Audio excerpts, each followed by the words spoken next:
Hi everyone. ఈరోజు drumstick and tomato curry చేస్తున్నాను.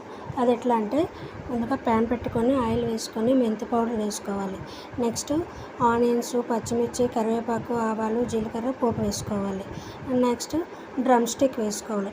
Drum stick బాగా ఫ్రై అయిన తర్వాత పచ్చిపోయేలా ఫ్రై అయిన తర్వాత అందులో టమాటా ముక్కలు వేసుకోవాలి.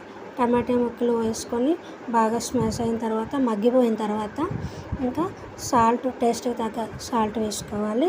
అండ్ కారం వేసుకోవాలి. కారం ఎక్కువ తినేవాళ్ళు ఎక్కువ వేసుకోవాలి, ఎవరికి సరిపడంత వాళ్ళు. కొంచెం వాటర్ వేసేసి మూత పెట్టేసుకోవాలి. అంతేనండి, drumstick and tomato gravy curry ready. Tasty yummy వేడి వేడి కర్రీ రెడీ. వేడి వేడి రైస్తో కర్రీ సూపర్ ఉంటుంది. ట్రై చేయండి. Bye bye.